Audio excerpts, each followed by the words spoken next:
past shrines whittled from driftwood, under the strings of blue and white lanterns that had been hung up for choosing day. Her prisoner stared at it all in silence. The dark obscured his features, but she tapped the flat of her blade on his head, forcing him to lower it. All the while, she kept him as far away from the others as she could. She had an idea of how to isolate him. An artificial island clung to the cape. It was called Arissima, and it was something of a curiosity to the locals. The trading post had been constructed to house a handful of merchants and scholars from the Free State of Mentendon. Along with the Lucastrine, who were on the other side of the cape, the Ments alone had been granted permission to continue trading in Psyche after the island had been closed to the world. Arissima. That was where she would take the outsider. The torchlit bridge to the trading post was guarded by armed sentries. Few Psychonese had permission to enter, and she was not one of them. The only other way past the fence was the landing gate, which opened once a year to receive goods from the Mentish ships. Tane led the outsider to the canal. She could not sneak him into Arissima herself, but she knew a woman who could. Someone who would know exactly where in the trading post to hide him. It had been a long time since Niclais Ruse had received a visitor. He was rationing himself a little wine, a trickle of his paltry allowance, when a knock came at the door. Wine was one of his few remaining pleasures in the world, and he had been immersed in breathing in its aroma, savouring that golden moment before the first taste. Now, an interruption, of course. With a sigh, he uprooted himself, grumbling at the sudden throb in his ankle.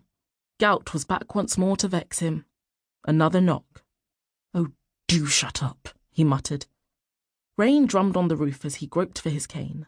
Plum rain, the Psychonese called it at this time of year, when the air hung thick and damp as a cloud and fruit swelled on the trees.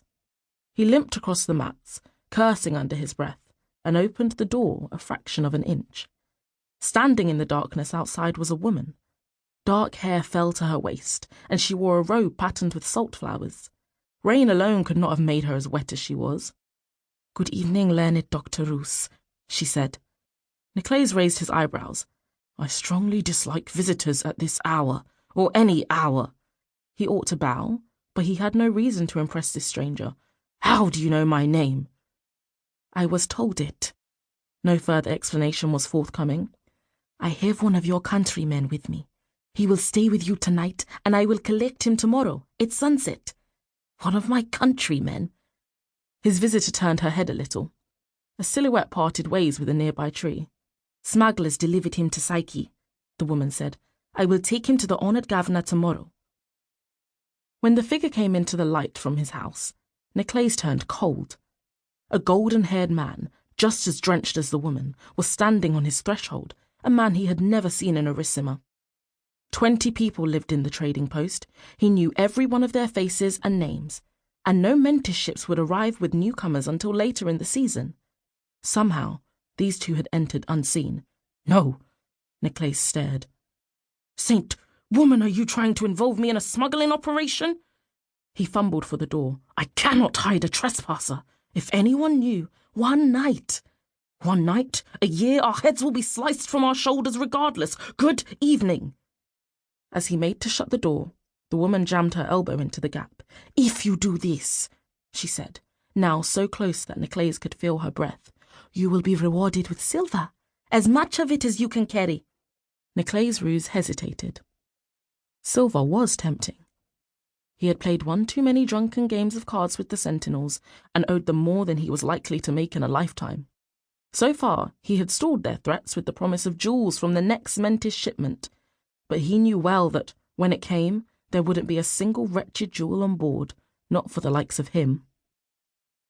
His younger self urged him to accept the proposal, if only for the sake of excitement.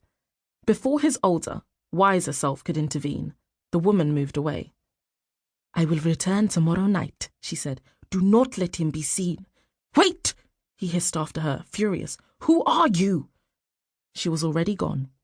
With a glance down the street and a growl of frustration, Niclais dragged the frightened-looking man into his house. This was madness.